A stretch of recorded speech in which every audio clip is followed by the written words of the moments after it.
ഹരിശ്രീ ഗണപതയേ നമഃ. അവിഘ്നമസ്തു. ശ്രീ ഗുരുഭ്യോ നമഃ. ഹരേ രാമ രാമ രാമ ഹരേ ഹരേ, ഹരേ കൃഷ്ണ കൃഷ്ണ കൃഷ്ണ ഹരേ ഹരേ.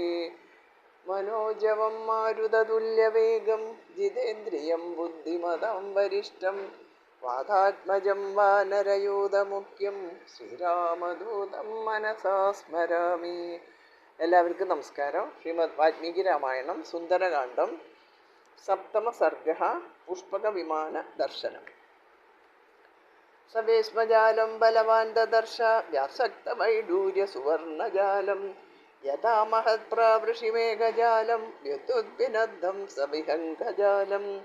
വർഷകാലത്ത് മിന്നൽപ്പിണരുകളോടും വെള്ളിൽ പക്ഷികളോടും കൂടിയ കാർമേഘജാലം പോലെ സ്വർണത്തിൽ തീർത്ത് വൈഡൂര്യം പതിച്ച ജനലുകളോടുകൂടിയ ഗ്രഹനിരകൾ ബലവാനായ ഹനുമാൻ അവിടെ കണ്ടു. നിവേശനാനാം വിവിധാശ്ചശാല പ്രധാന ശങ്കായുധചാപശാലാഃ മനോഹരാശ്ചാപി പുനർവിശാല ദദർശ വേസ്മാദൃഷു ചന്ദ്രശാലാഃ. വിശേഷപ്പെട്ട ശംഖ്, പലതരം ആയുധങ്ങൾ, വില്ലുകൾ തുടങ്ങിയവ ശേഖരിച്ചു വെച്ച വലിയ ശാലകളുള്ള മാളികകളും പർവ്വതതുല്യങ്ങളായ മണിമന്ദിരങ്ങളിലെ വെണ്ണിലാവളി ചെന്തുന്ന മട്ടുപ്പാവുകളും ഹനുമാൻ കണ്ടു. ഗ്രഹാണി നാനാവസുരാജിതാനി ദേവാസുരേശ്ചാപി സുപൂജിതാനി സർവൈശ്ച ദോഷേ പരിവർജിതാനി കബർദദർശ സുബലാർജിതാനി. ദേവാസുരന്മാർ പോലും ആദരപൂർവ്വം വീക്ഷിക്കുന്നവയും ദോഷം ഏതുമില്ലാത്തവയും അമൂല്യരത്നങ്ങളാൽ സദാ പ്രകാശിക്കുന്നവയും കയ്യൂക്കുകൊണ്ട് കുബേരനെ ജയിച്ച് സ്വന്തമാക്കിയവയുമായ ഗ്രഹങ്ങളും ഹനുമാൻ കണ്ടു. താനി പ്രയത്നേന സമാഹിതാനി മയേന സാക്ഷാദിവ നിർമ്മിതാനി മഹീതലേ സർവഗുണോത്തരാണി ദദർശ ലങ്കാധിപതേ ഗ്രഹാണി. കഠിനപ്രയത്നത്താൽ നിർമ്മിക്കപ്പെട്ട, സാക്ഷാൽ മയന്റെ കൈവിരുതാണ് എന്ന് തോന്നുമാറുള്ള എല്ലാ ശില്പവൈശിഷ്ട്യവും തികഞ്ഞ രാവണഗ്രഹങ്ങളെ ഹനുമാൻ കണ്ടു. വിശ്വകർമാവാണ് ലങ്കാപുരിയുടെ നിർമ്മാതാവ്. തതോ ദദർശോശ്രിതമേകരൂപം മനോഹരം കാഞ്ചനചാരുരൂപം രക്ഷോദിപസ്യാത്മബലാനുരൂപം ഗ്രഹോത്തമം യപ്രതിരൂപരൂപം.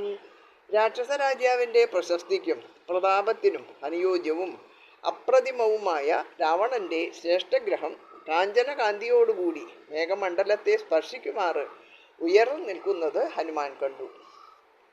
ഇനി 6, 7, 8 ശ്ലോകം ഒന്നിച്ച്. മഹീതലേ സ്വർഗമിവാവതീർണം ശ്രിയാജ്വലന്തം ബഹുരത്നകീർണം നാനാതരൂണാം കുസുമാവകീർണം ശിരേരിവാഗ്രം രജസാവകീർണം നാരീപ്രവേഗേരഭിദീപ്യമാനം തടിദ്ഭിരംബോധവദർശ്യമാനം ഹംസപ്രവേഗേരിവ വാക്യമാനം ശ്രിയായുധം കേ സുഹൃതാം വിമാനം യഥാ നഗാഗ്രം ബഹുധാതുചിത്രം യഥാ നഭശ്ചഗ്രഹചന്ദ്രചിത്രം ദദർശ യുക്തീകൃതമേകചിത്രം വിമാനരത്നം ബഹുരത്നചിത്രം. പുഷ്പകവിമാനത്തിൻ്റെ വർണ്ണനയാണ് ഇനി പറയണത്. ഭൂമിയിൽ അവതരിച്ച സ്വർഗം പോലെയും പൂമ്പൊടി ചൂടിയ പർവ്വതശൃംഗം പോലെയും രത്നഖചിതവും കാന്തിമയവുമായ പുഷ്പകവിമാനം ഹനുമാൻ കണ്ടു. മിന്നൽ പിണർ കൊണ്ട മേഘം പോലെ ഉത്തമ സ്ത്രീകളാൽ പരിശോഭിക്കുന്നതും ആകാശത്തിൽ സുഹൃതികൾ സഞ്ചരിക്കുന്ന വിമാനം പോലെ ഐശ്വര്യമുള്ളതും ഹംസങ്ങൾ വഹിക്കുന്നവയുമായ ആ വിമാനത്തിൻ്റെ സൗന്ദര്യം ഹനുമാൻ സശ്രദ്ധം വീക്ഷിച്ചു. വിവിധ വർണ്ണാഞ്ചിതങ്ങളായ കല്ലുകളാൽ വിചിത്രമായ പർവ്വതാഗ്രം പോലെ ചന്ദ്രൻ, നവഗ്രഹങ്ങൾ എന്നിവയാൽ അലങ്കൃതമായ ആകാശം പോലെ ഇണക്കിച്ചേർത്ത ചിത്രങ്ങളാലും രത്നചിത്രങ്ങളാലും അത് ഏറ്റവും ആകർഷകമായിരുന്നു. മഹീകൃത പർവ്വതരാജിപൂർണ ശൈലാകൃത വൃക്ഷവിധാനപൂർണാഃ വൃക്ഷാകൃത പുഷ്പവിധാനപൂർണ പുഷ്പം കൃതം കേസരപത്രപൂർണം കൃതാനി വേശ്മാനി ച പാണ്ഡുരാണി തഥാസ്തു പുഷ്പാണ്യപി പുഷ്കരാണി പുനശ്ച പദ്മാനി സകേസരാണി ധന്യാനി ചിത്രാണി തഥാ വനാനി. പർവ്വതപംക്തികൾ നിറഞ്ഞ ഭൂമി, വൃക്ഷനിബിഡമായ വനങ്ങൾ, പുഷ്പാലങ്കൃതമായ വൃക്ഷങ്ങൾ, കേസരങ്ങളും ദളങ്ങളും നിറഞ്ഞ താമരപ്പൂക്കൾ, വെൺമാടങ്ങൾ, പൂക്കൾ നിറഞ്ഞ തടാകം, കേസരങ്ങളോടുകൂടിയ താമരപ്പൂക്കൾ, തഴച്ചു വളർന്ന കാടുകൾ തുടങ്ങിയവയെല്ലാം ചിത്രങ്ങളായി ആ വിമാനത്തിൽ വരച്ചിരുന്നു. പുഷ്പാഹ്വയം നാമ വിരാജമാനം രത്നപ്രഭാഭിശ്ച വിവർദ്ധമാനം ഭീഷ്മോത്തമാനാമവിചോച്ഛമാനം മഹാകവിസ്തത്ര മഹാവിമാനം കൃതാശ്ച വൈഡൂര്യമയാ വിഹംഗാ രൂപ്യപ്രവാളൈശ്ച തഥാ വിഹംഗാഃ ചിത്രാശ്ച നാനാവസുഭിർഭുജംഗാ ജാത്യാനുരൂപാസ്തുരഗാ ശുഭാംഗാഃ. രത്നങ്ങളുടെ പ്രകാശത്തിൽ ശോഭിക്കുന്ന ഉത്തമ ഭവനങ്ങളിൽ വെച്ച് ഏറ്റവും ശ്രേഷ്ഠമായി വിളങ്ങുന്ന ആ മഹാവിമാനം പുഷ്പകമെന്ന പേരിൽ പ്രസിദ്ധമാണ്.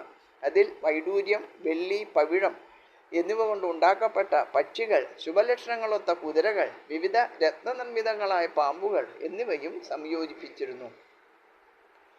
പ്രവാളജാംബൂനത പുഷ്പഭക്ഷ സലീലമാവർജിത ജിഹ്മഭക്ഷ കാമസ്യ സാക്ഷാദിവ ബാന്തിഭക്ഷ കൃതാ വിഹംഗാ സുമുഖാ സുഭക്ഷ നിയുജ്യമാനാസ്തു ഗജാസു ഹസ്ത സകേസരാശ്ചോൽപലപത്രഹസ്ത ബഭൂവ ദേവീ ജകൃതാസു ഹസ്ത ലക്ഷ്മീസ്തഥാ പദ്മിനി പദ്മഹസ്ത ഇതീവ തദ്ഗ്രഹമഭിഗമ്യ ശോഭനം സവിസ്മയോ നഗമിവ ചാരുശോഭനം പുനശ്ച തൽപരമസുഗന്ധി സുന്ദരം ഹിമാത്യയേ നഗമിവ ചാരുഗന്ധരം.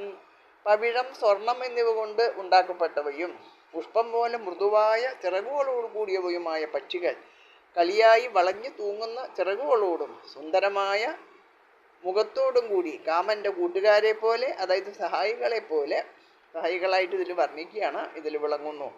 താമരപ്പൊയ്കയിൽ കളിക്കുന്ന ഗജവീരന്മാർ തുമ്പിക്കൈകളിൽ നീലോത്പലങ്ങൾ ഉയർത്തിപ്പിടിച്ചിരിക്കുന്നതാണ് മറ്റൊരു ചിത്രം.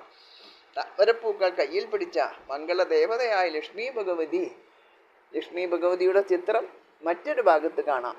മഞ്ഞുകാലത്തിനൊടുവിൽ നിറയെ പൂക്കളണിഞ്ഞ് നറുമണം വീശുന്ന വൃക്ഷം പോലെയും ഭംഗിയുള്ള ഗ്രഹങ്ങളോടുകൂടിയ സുന്ദരമായ പർവ്വതം പോലെയും ഭംഗിയുള്ള ഗുഹകളോടുകൂടിയ സുന്ദരമായ പർവ്വതം പോലെയും വിരാജിക്കുന്ന ആ വിമാന മന്ദിരത്തെ മഹാകവി വീണ്ടും സമീപിച്ച് ആശ്ചര്യഭരിതനായി തീർന്നു. തതസ്സതാം കവിരഭിപത്യ പൂജിതാം ചരൺപുരീം ദശമുഖബാഹുബാലിതാം അദൃശ്യതാം ജനകസുതാം സുപൂജിതാം സുദുഃഖിത പതിഗുണവേഗനിർജിതാം. സർവജനപൂജിതവും രാവണപാലിതവുമായ ആ നഗരത്തിൽ സർവത്ര തിരഞ്ഞിട്ടും ഭർതൃഗുണാകൃഷ്ടയും സജ്ജനപൂജിതയുമായ സീതാദേവിയെ കാണാതെ ഹനുമാൻ ഏറ്റവും ദുഃഖിതനായി. തതസ്തഥാ ബഹുവിധഭാവിതാത്മനാ കൃതാത്മനോ ജനകസുതാം സുപത്മന അപശ്യതോ ഭവത് അതിദുഃഖിതം മനാ സുചക്ഷുഷ പ്രവിചരതോ മഹാത്മന. ബുദ്ധിമാനും സദാചാരനിരതനും ദീർഘദൃഷ്ടിയുള്ളവനുമായ ഹനുമാൻ വളരെ ചുറ്റി നടന്നിട്ടും സീതയെ കണ്ടില്ല. വിവിധ ചിന്തകൾക്ക് അധീനമായ മഹാത്മാവിൻ്റെ മനസ്സ് തീവ്രമായ ദുഃഖത്തിൽ ആണ്ടു. രാവണന്റെ അരമനയിലെങ്കിലും സീതയെ കാണുമെന്നാണ് ഹനുമാൻ വിചാരിച്ചത്. അവിടെ കാണാതെ വന്നപ്പോൾ പല ആപശങ്കകളും അദ്ദേഹത്തിൻ്റെ മനസ്സിൽ ഉയർന്നു വന്നു. ചിന്താധീനനും ദുഃഖിതനുമായതിൻ്റെ കാരണം അതാണ്. ലങ്കാലക്ഷ്മി പറഞ്ഞ കാര്യം ഹനുമാന് ശുഭാപ്തി വിശ്വാസം നൽകിയിരുന്നുവെങ്കിലും രാക്ഷസസ്വഭാവമോർത്ത് വിഷാദത്തിൽ ആണ്ടുപോയി എന്ന് മാത്രം. ഇത്യാശ്രേ ശ്രീമദ് രാമായണേ വാൽമീകിയെ ആദികാവ്യേ സുന്ദരകാണ്ഡേ